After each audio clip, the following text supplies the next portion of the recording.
तो welcome to you all in my YouTube channel. हमारी आज की वीडियो रहने वाली है इलेक्ट्रिसिटी, जो कि है क्लास 10th का चैप्टर। तो चलिए स्टार्ट करते हैं इलेक्ट्रिसिटी।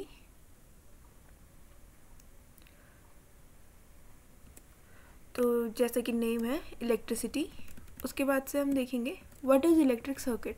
इलेक्ट्रिक सर्किट होता क्या है। जो ये फिगर है ये एक डायग्राम है जो कि टिपिकली इलेक्ट्रिक सर्किट को अपने में कंप्राइज करता है। इसके अंदर क्या क्या होता है, एक ही इलेक्ट्रिक बल्ब होता है, कीज़ होती हैं, अमीटर होती है, बैटरी होती है।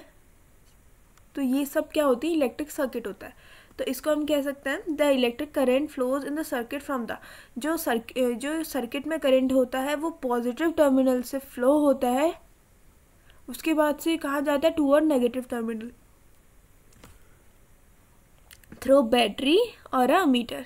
तो मतलब इसमें ध्यान में रखने वाली ये चीज़ है, इलेक्ट्रिक सर्किट होता क्या है। इलेक्ट्रिक सर्किट जो होता है वो एक डायग्राम होता है जो सर्किट अपने अंदर लेता है, जैसे कि positive negative terminal, battery, bulb, ammeter, volt meter, की, ये सब कुछ इसी के अंदर आ जाते हैं। तो ये पूरा जो फॉर्म है ये कहलाता है इलेक्ट्रिक सर्किट। उसके बाद से इलेक्ट्रिक करंट। इलेक्ट्रिक करंट क्या होता है। The electric current is expressed by the amount of charge flowing through a particular area in a unit time.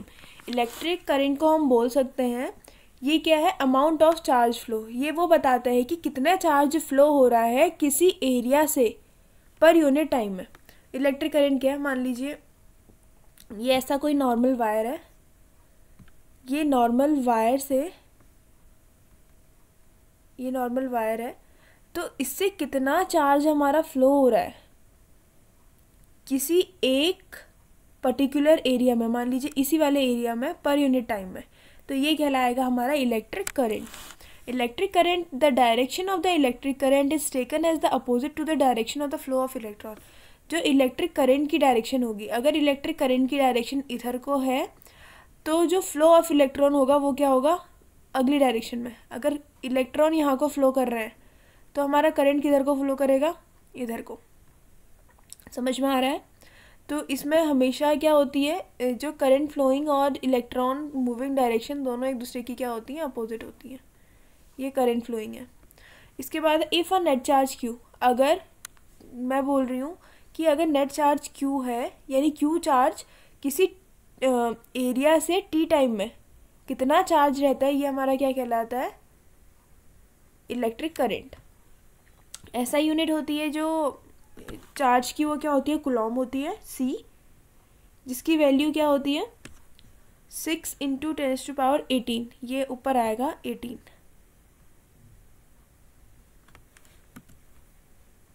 इसके बाद हमारा अगला टॉपिक है, यही है अभी। इलेक्ट्रिक करंट को हम एक्सप्रेस करते हैं यूनिट से, जिसको हम एम्पेयर बोलते हैं।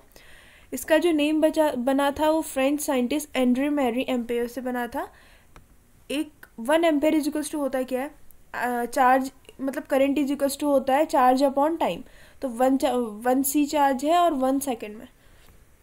तो जो स्मॉल क्वांटिटीज़ होती हैं करंट की उसको हम मिली एम्पेयर में वो करते हैं। An instrument called ammeter measure the electric current.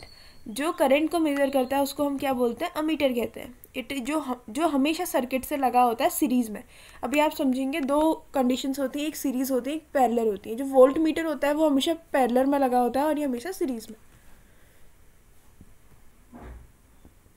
अब इलेक्ट्रिक पोटेंशियल क्या है, ये मोस्ट कंफ्यूजिंग टॉपिक है। Electric potential and potential difference. अब ये होता है क्या, देखिए,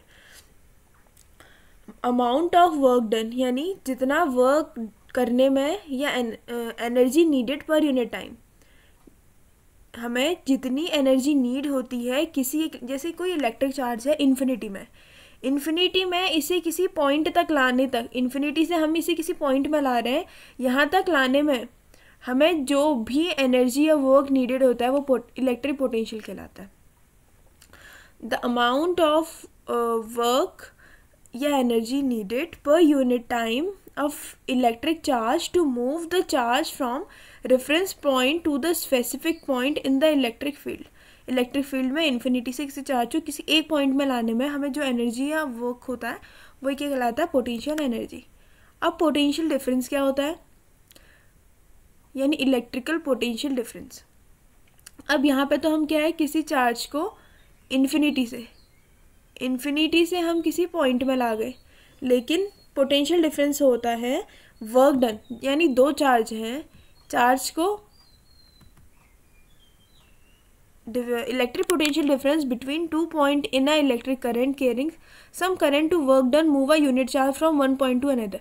अब यहाँ पे कोई यूनिट चार्ज को हमें इस पॉइंट से इस पॉइंट पे लाने में जितना वर्क डन होगा, ये कहलाएगा electrical potential difference. As a name indicate this was the difference. So difference means, difference होता क्या है, दो पॉइंट्स के बीच के अंतर ही डिफरेंस है। तो ऐसे ही हमें इसमें यूनिट चार्ज को किसी एक पॉइंट से दूसरे पॉइंट में लाने में कितना वर्क डन होता है, ये कहलाता है इलेक्ट्रिक पोटेंशियल डिफरेंस। और इन्फिनिटी से किसी पॉइंट में लाना कहलाता है पोटेंशियल। तो पोटेंशियल कितना हो जाएगा, वर्क डन अपॉन चार्ज, कितना वर्क किया और कितना चार्ज है। जो ऐसा यूनिट होती है इसकी वोल्ट होती है, इसको वोल्टा जो फिजिशियन थे इटालियन, उन्होंने बनाया था। 1 वोल्ट किसके बराबर होता है, जो वर्क किया हो गया वो 1 जूल अपॉन में ये जो हमारा चार्ज है वो क्या हो जाएगा सी, तो सी कुलॉम में ये ऊपर आएगा तो कुलॉम इनवर्स। इसको हम वोल्ट मीटर से नापते हैं। जो वोल्ट मीटर होता है वो हमेशा पैरेलल में लगा रहता है और जो अमीटर है वो हमेशा सीरीज में लगा होता है। ये क्वेश्चन बन सकता है। अब कुछ सिंबल्स होते हैं जैसे कि इलेक्ट्रिक सेल। इलेक्ट्रिक सेल कैसे बनी होती है, एक सिंपल ये हमारी क्या हो जाएगी इलेक्ट्रिक सेल। ये होता है पॉजिटिव टर्मिनल और ये होता है नेगेटिव टर्मिनल। करंट हमेशा यहाँ से फ्लो होता है, यहाँ से टूवर्ड्स नेगेटिव एंड। जब बहुत सारे क्या मिल जाते हैं, सेल्स मिल जाते हैं, तो एक क्या बनती है, बैटरी। अब प्लग क्या होता है, कोई भी सर्किट है, ये प्लग है। अभी ये प्लग क्या है, ओपन है, मतलब इसमें फ्लो नहीं हो रहा। उसके बाद से प्लग और स्विच ओपन है, यहाँ पे को जब इसको हम ऐसा कर देते हैं ये तो क्या हो जाता है, क्लोज्ड हो जाता है। वायर जॉइंट, यानी जहाँ पे वायर जॉइंट हो रहा है। इलेक्ट्रिक बल्ब, इसको हम ऐसे करके बनाते हैं। अमीटर है ना, वोल्ट मीटर। अब ओम्स लॉ क्या होता है, इस चैप्टर का मोस्ट इम्पॉर्टेंट टॉपिक, ये पेपर में आएगा ही आएगा, ये है ओम्स लॉ। ओम्स लॉ क्या है, जो जर्मन थे साइमन ओम, इन्होंने एक रिलेशनशिप फाइंड किया था किसके बीच, करंट, यानी आई क्या होता है, current flowing in a metallic wire. एक मेटालिक वायर में जो कितना करंट फ्लो होता है एंड द पोटेंशियल डिफरेंस, उसके बीच में क्या होंगे, पोटेंशियल डिफरेंस। एक टर्मिनल यानी स्टार्टिंग पॉइंट, एक टर्मिनल नेगेटिव पॉइंट, तो पोटेंशियल डिफरेंस के उसमें। तो उन्होंने बोला था कि जो पोटेंशियल डिफरेंस होता है वो प्रोपोर्शनल होता है किसके, उसमें कितना करंट है। तो ये आई यहाँ से हटेगा, इसके अपॉन में आएगा, तो यहाँ पे खाली हो जाएगा, ये क्या बचेगा, कांस्टेंट। तो ये जो आर है इसी को हम बोलते हैं रेजिस्टेंस, यानी V is equals to I R. R is a constant from the metallic wire at a given temperature. जो आर होता है वो क्या होता है, गिवन टेम्परेचर में सेम होता है। और this is a property of conductor to resist the flow of charge through it. तो ऐसा यूनिट इसकी ओम होती है, इसको हम ग्रीक लेटर से बताते हैं। दोबारा देख लीजिए, ये जो इन्होंने रिलेशन बताया था करंट और पोटेंशियल डिफरेंस के बीच, इन्होंने बोला था दोनों एक दूसरे के प्रोपोर्शनल होता है अगर टेम्परेचर सेम रखेंगे तो जो V है वो प्रोपोर्शनल होगा I के। ऐसे ही जो ये वाला है वो I के अपॉन में आ जाएगा और यहाँ पे का ये चार्ज ऐसे ही रहेगा। ये हटेगा तो यहाँ पे क्या आ जाएगा, R आ जाएगा, वो हमारा कांस्टेंट हो जाएगा।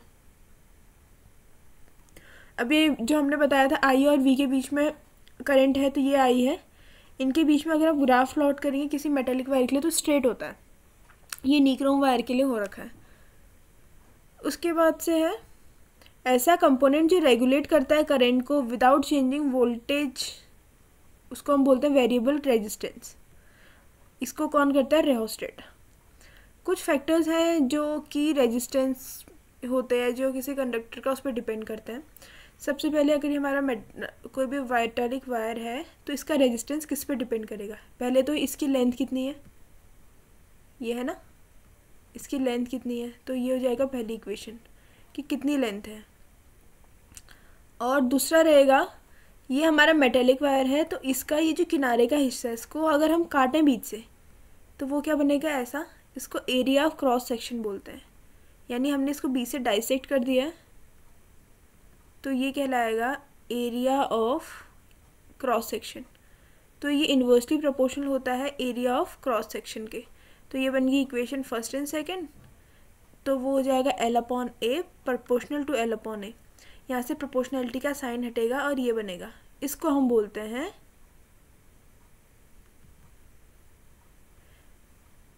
रेजिस्टिविटी। तो यही बता रखा है, रेजिस्टेंस होता है किसी कंडक्टर का और डिपेंड करता है उसकी लेंथ पे, उसके क्रॉस सेक्शन एरिया पे और उसके नेचर पे। उसके बाद रहना है जो रो है वो कांस्टेंट होता है प्रोपोर्शनैलिटी का, इसको हम क्या बोलते हैं, रेजिस्टिविटी बोलते हैं। ये ओम था हमारा रेजिस्टेंस का, इसका यूनिट हो जाता है ओम मीटर। उसके बाद है रेजिस्टेंस ऑफ द रजिस्टर। अब जो रेजिस्टेंस है वो बहुत दो वे से लगे होते हैं, एक होता है सीरीज और एक होता है पैरेलल। जब रेजिस्टेंस सिंपल एक ही लाइन में, यानी जिनका ओरिजिन यहाँ से स्टार्ट हो रहा है, ये एक ही के ऊपर से फ्लो करके जा रहे हैं, ये, तो इस वाले को हम बोलते हैं सीरीज। तो ये कौन सा रेजिस्टेंस होता है, सीरीज में, क्योंकि इनके जो एंड पॉइंट होते हैं यहाँ से, अगर ये एक भी यहाँ से फ्यूज़ हुआ तो आगे को हमारा वो होगा ही नहीं। तो अगर इसमें लगा होगा, तो अगर हमारे जो कुछ बल्ब्स हैं हमने अगर ऐसे ही लगा दिए तो वो किस में हो जाएंगे, सीरीज में। तो हम अगर कहेंगे तो इनका वोल्ट V1 V2 V3, तो इसके लिए वैल्यू क्या होगी, V2 and V3। V is equals to IR, V is equals to IR1, V is equals to IR तो फॉर्मूला होता है इस वाले ओम्स लॉ, ये हो जाएगा V is equals to R2 और ये हो जाएगा V is equals to R3। ऐसे ही यहाँ से भी I कॉमन होगा, यहाँ से भी I कॉमन होगा, I से I कैंसिल आउट हो जाएगा। जो हमारी सीरीज़ के लिए एक्सप्रेशन बनेगा वो बनेगा R series is equals to R1 plus R2 plus R3। ऐसे ही अगर हमारा रेजिस्टेंस है जो सिस्टम का, वो किस पे है, resistance of the system in a resistor, अगर ये किस पे है, पैरेलल है। अब देखिए इसको हम बोलेंगे पैरेलल रेजिस्टेंस, वो तो सीरीज में था। पैरेलल रेजिस्टेंस में क्या होता है, इनका नोड तो एक ही रहेगा लेकिन ये एक से होकर पास ही जाएंगे। देखो ये इधर को चला गया, ये अलग चला गया, ये अलग चला गया, कॉमन नोड से अलग अलग हो गए। तो यहाँ पे को हम कहेंगे कि जो करंट है वो क्या हो जाएगी, I1 is equals to I2। तो करंट तो बराबर ही जा रही है उन सब में, I1 में भी, I2 में, I3 में। तो V इज इक्वल्स टू क्या होता है फॉर्मूला, IR, और R का फॉर्मूला I निकालना है तो क्या हो जाएगा, V/R।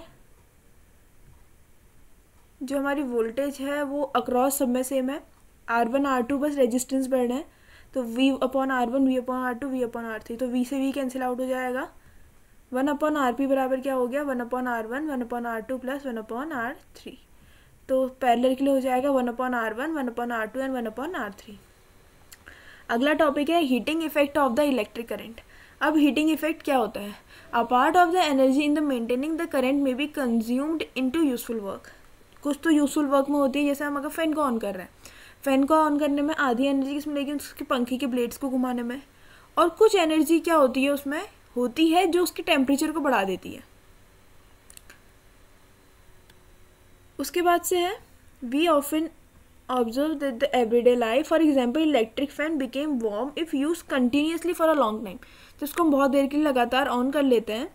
On the other hand if the circuit is purely resistive, अगर प्योरली रेजिस्टिव है तो इनका जो कॉन्फ़िगरेशन होगा वो बैटरी से कनेक्टेड होगा। तो ये क्या कर देता है, कुछ एनर्जी के ऐसे सोर्स में से एनर्जी डिसिपेटेड होते रहती है और वो क्या बढ़ाते हैं, उसकी हीट को बढ़ाते हैं। जैसे हमारा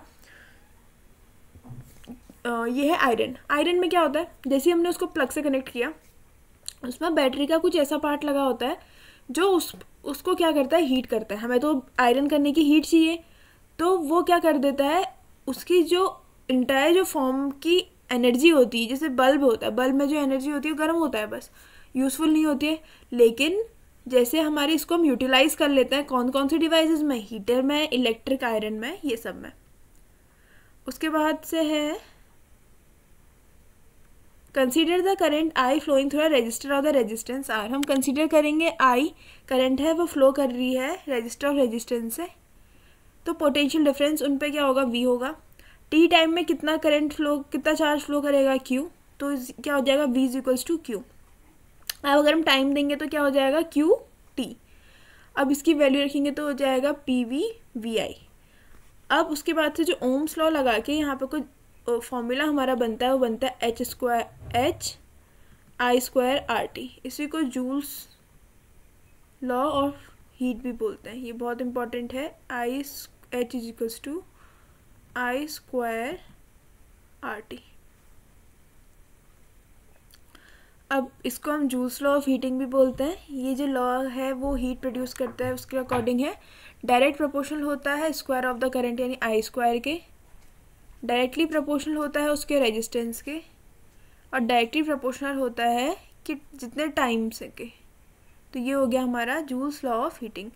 इसका लास्ट टॉपिक रहने वाला है इलेक्ट्रिक पावर। अब इलेक्ट्रिक पावर होती क्या है, rate at which the electric energy is dissipated or consumed in a electric circuit, यानी वो रेट जिसमें इलेक्ट्रिक एनर्जी कंज्यूम होगी या लगेगी किसी इलेक्ट्रिक सर्किट में, उसको हम क्या बोलते हैं, इलेक्ट्रिक पावर। तो इसका फॉर्मूला क्या हो जाएगा, P is equals to V I.